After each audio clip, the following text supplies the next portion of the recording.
Hi, my name is Kyle Michael Simkovich. I am 21 years old and from Altadena, California. I'm currently a junior athletic training major at Azusa Pacific University. Right now, I'd love to share with you a portion of my testimony as a Mexican American adopted into a multiracial family. My biological mother, Martha Roman, came from Mexico to the United States. I was then born at LA County USC Medical Center on September 27, 1988. Because of the drugs and alcohol my mother used while I was in the womb, I was born premature 2 months early, and I weighed 3 pounds. My tiny, fragile body was racked with spasms as I suffered withdrawal from the cocaine, alcohol, and other drugs ravaging my system.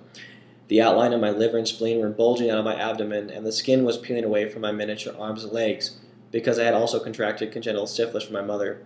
The next 6 weeks were filled with tests, painful procedures, machines, numerous blood transfusions, and antibiotics as I began my lonely struggle to survive amidst seemingly insurmountable obstacles. Day after day, it was documented that there was no parental contact. I was abandoned by my mother. Despite the abandonment and having multiple physical problems, the doctors wrote that I did remarkably well during hospitalization.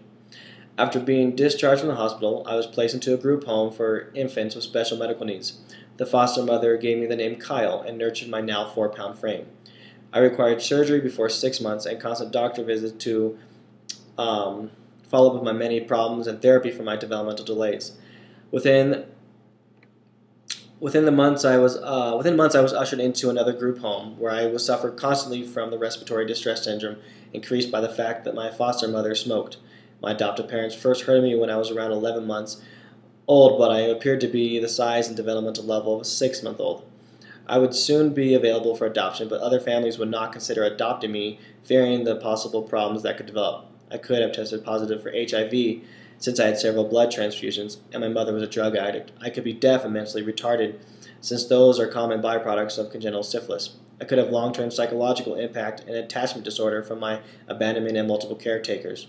I could have serious learning and behavioral issues because of my prenatal drug exposure, and I could have constant ongoing health problems secondary to my prematurity and chronic lung disease. My adoptive parents were not to be swayed by the possibilities of unfavorable outcomes, and so I joined their family on November 9th, 1989. I was officially adopted into the Simkovich family in October of 1991 and given the name Kyle Michael Adon Simkovich. I was the first child of Don and Cindy Simkovich. In the coming years, I had 3 new siblings join our family, and all were adopted. I have an older brother, David, who is 24, an older sister, Heather, who is 22, and both are white, and a younger sister, Katrina, who is 18 and African American.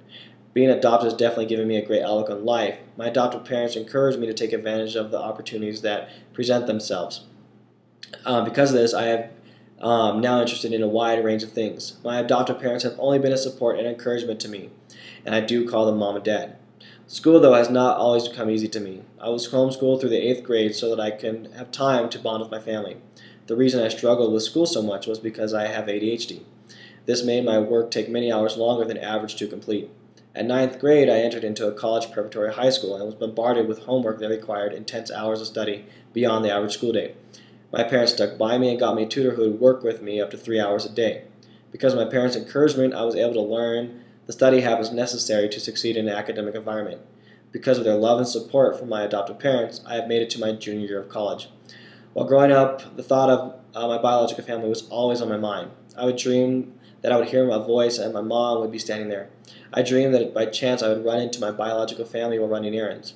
I would dream that I would receive a call and hear my voice of my biological dad on the other end. Since I do not know what my biological family looks like, I wondered if I've seen them walking by in the store. Who knows where they are or if they've seen me, it's just I have not seen them. The problem, though, is that this has only been a dream. I want to reconnect with my biological family because I want to physically see them. I would like to see what my life could have looked like if I did not get adopted. Do I look like my mom or dad? Is my personality similar even though I've never lived with them? My dreams are what bring me hope. Even though I know little of my Mexican side of my Mexican-American culture, I am proud to call myself Mexican-American. The longing to understand my culture and to physically see and identify with my biological family is something I cling to. If I did find my biological family, I could not really say how I would initially react. What I do know is that I would love to talk to them. I would love to be updated on the lives that they have lived and share with them the life that I have lived. Even though I have not lived with them or have never seen them, I still love them. I want to let them know that I have that the hope that I had till now for finding them was also a big driving force for me in making all the progress I did in life. I still do consider them family. If I had found them but they wanted no contact with me, I'd be heartbroken. But the fact that they are alive, and I know that is enough progress to making my dream a reality. I still, though, would not give up. The words giving up are not in my vocabulary. Now, if I did not find them, and then I know that I still hope to find them because this is a lifelong journey. No matter the outcome, I still count it as progress because of the strides I have made to attempt to find them. Now, Martha, or Mom, I guess I can call you, this is Kyle, your son. Where do I even begin? There are so many things I want to tell you, but first I want you to know that I love you, and always have. I know life is not easy and nothing is black and white, so I'm not mad or upset at you for leaving me at the hospital. I realize you made the choice that you decided was best. I will never know how hard the decision was.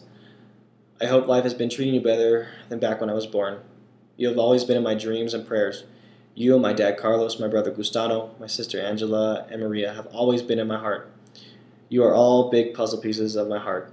I am always thinking of you, and always thinking that maybe I walked by you at the store or the mall. I hope where I am at life right now will make you proud.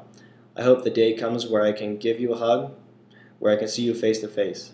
Just know that you are still and always be a part of me, and that I love you.